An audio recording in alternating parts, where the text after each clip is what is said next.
میرا نام سائمہ ہے۔ میری عمر 40 برس ہے۔ میں ایک شادی شدہ عورت اور ایک بیٹے کی ماں ہوں۔ میری شادی 24 سال کی عمر میں میرے کزن سلیم سے ہوئی۔ سلیم ایک انجینئر تھا، محنتی اور ایماندار انسان، لیکن اس کی نوکری دوسرے شہر میں تھی۔ شادی کے چند مہینے تو ہنسی خوشی گزرے، مگر پھر حقیقت نے اپنا رنگ دکھایا۔ سلیم ہفتے میں صرف ایک دن گھر آتا، وہ دن بھی زیادہ تر آرام اور تھکن مٹانے میں گزر جاتا۔ میں نے کئی بار چاہا کہ اس سے دل کی بات کہوں، مگر وہ ہمیشہ مصروف، تھکا ہوا اور خوابوں میں گم سا لگتا۔ وہ اپنی ذمہ داریاں بخوبی نبھاتا، مجھے پیسے دیتا، بیٹے کی تعلیم کا سوچتا، مگر مجھے وقت اور توجہ نہ دے سکا۔ میں ایک خوبصورت عورت تھی۔ میرے لمبے سیاہ بال، آنکھوں میں کاجل اور گوری رنگت اور مجھے سب عورتوں سے منفرد بناتی تھیں۔ محلے والیاں اکثر رشک سے کہتیں، سائمہ تم تو شادی کے بعد بھی ویسی ہی ہو جیسی پہلے تھی۔ میں ہنستی، مگر دل چاہتا تھا کہ فرق آ چکا ہے۔ میری مسکراہٹ کے پیچھے ایک گہری تنہائی چھپی تھی۔ اکثر راتوں کو جب محلے والے سو جاتے، میں اپنے کمرے کے آئینے کے سامنے کھڑی ہو جاتی اور اپنے چہرے کو دیکھتی، بالوں کو سنوارتی اور سوچتی، کیا واقعی میری زندگی بس اتنی سی ہے؟ کیا یہی سب کچھ ہے؟ شوہر ہفتے میں ایک دن، باقی دن تنہائی اور خالی پن۔ بیٹا ابھی چھوٹا تھا، وہ سوتا تو گھر کی خاموشی اور بھی بڑھ جاتی۔ کتابیں پڑھنے کی کوشش کی، ٹی وی پہ ڈرامے دیکھے، محلے کی عورتوں سے باتیں کی، مگر دل کا خلا نہ بڑھ سکا۔ کبھی کبھی لگتا جیسے میرا وجود ہی بے معنی ہے۔ لیکن ایک دن گرمیوں کی دوپہر تھی۔ بیٹا دودھ پی کر سو رہا تھا۔ میں ٹی وی پر ایک پرانا ڈرامہ دیکھتے دیکھتے اونگ گئی ہوئی تھی کہ اچانک دروازے پر زور کی دستک ہوئی۔ میں چونک کر اٹھی اور پوچھا، باہر کون ہے؟ دروازے پر کون ہے؟ تو باہر سے ایک بھاری مردانہ آواز آئی، بی بی جی، قالین دیکھ لیجئے، اپنی بیوی کے لیے خریدنا ہے۔ میں نے دروازہ کھولا۔ سامنے ایک لمبا چوڑا پٹھان کھڑا تھا، عمر 50 کے قریب ہوگی، پسینے سے شرابور، مگر چہرے پر ایک عجیب کشش تھی۔ ہاتھ میں 2-3 قالین اٹھائے ہوئے تھے۔ اس کی آنکھیں گہری اور پرکشش تھیں۔ میں لمحہ بھر کے لیے جھجکی، مگر پھر کہا، آ جائیے۔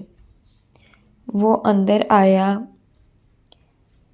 اندر آیا تو قالین صحن میں بچھا دیے۔ میں نے دیکھا، گلی سنسان تھی۔ فوراً دروازہ بند کر دیا۔ اس نے کرسی پر بیٹھ کر پانی مانگا۔ میں پانی لائی۔ اس نے ایک ہی گھونٹ میں پی لیا اور میری طرف دیکھنے لگا۔ اس کی نظریں اتنی گہری تھیں کہ جیسے دل کو چھو رہی ہوں۔ میرا دل زور زور سے دھڑکنے لگا۔ میں نے بات کرنے کے لیے کہا، بھئی، اتنی گرمی میں یہ سب اٹھانا بڑا مشکل کام ہے نا؟ وہ بولا، جی بی بی جی، پر کیا کریں، کام تو کام ہے، حوصلہ کرنا پڑتا ہے بی بی جی، روزی روٹی کے لیے سب کچھ سہنا پڑتا ہے۔ پھر اس نے اچانک پوچھا، آپ گھر میں اکیلی ہیں؟ کیا آپ اکثر اکیلی رہتی ہیں؟ آپ کے ساتھ کوئی نہیں رہتا؟ میری زبان خشک ہو گئی۔ میں نے آہستہ سے کہا، ہاں، اکثر۔ اس کی مسکراہٹ میں ایک انوکھا حوصلہ تھا۔ جیسے ہی وہ ہنسا، میرے دل کی خالی جگہ جیسے جاگ اٹھی۔ میں نے کلین کو چھوا تو اس نے بھی ہاتھ بڑھایا۔ ہماری انگلیاں ایک لمحے کو چھوئیں۔ میرے اندر بجلی سی دوڑ گئی۔ اس نے دھیرے سے کہا، بی بی جی، آپ کچھ کہنا چاہتی ہیں کیا؟ آپ کے دل میں کچھ سوال ہے؟ میں نے اس کی آنکھوں میں دیکھتے ہوئے کہا، ہاں، وہی جو ایک عورت چاہتی ہے اور ایک مرد چاہتا ہے۔ اس کی آنکھوں میں شعلے برق اٹھے۔ وہ قریب آ گیا۔ میں نے کہا، پہلے نہا لیجئے، پسینے کی بو آ رہی ہے۔ وہ ہنس کر باتھ روم میں گیا اور شاور لینے لگا۔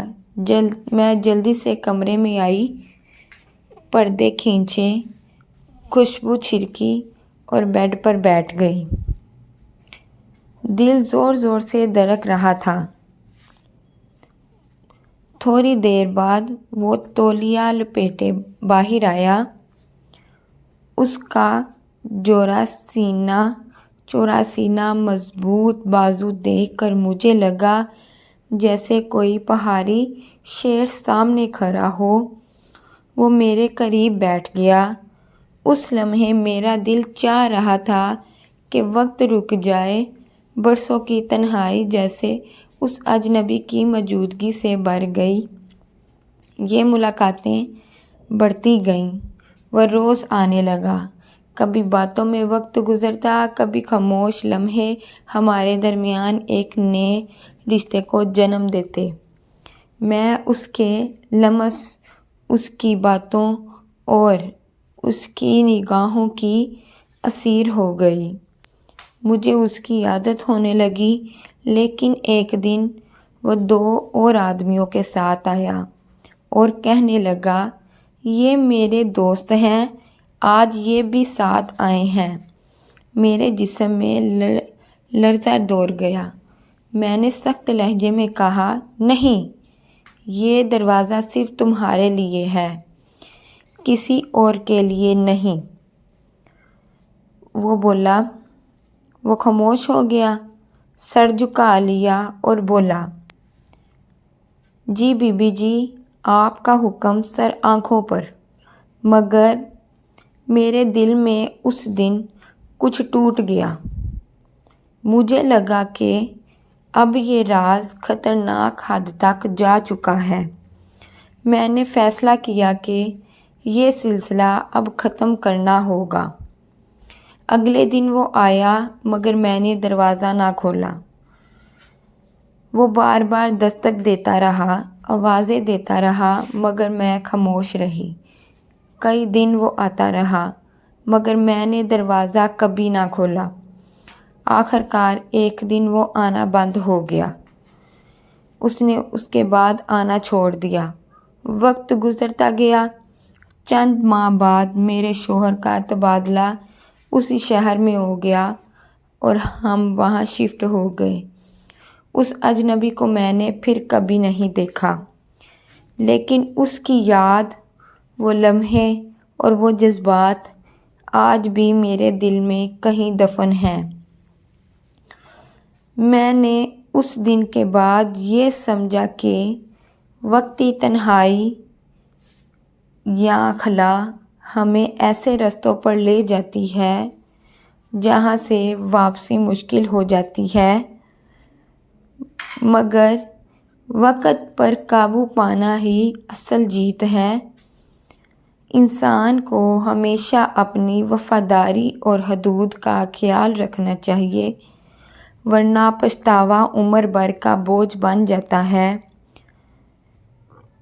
یہ کہانی ختم ہوئی مگر اس کا سبق ہمیشہ زندہ ہے۔ زندگی کی تنہائی کو گناہ سے نہیں، صبر اور حوصلے سے بھرنا چاہیے۔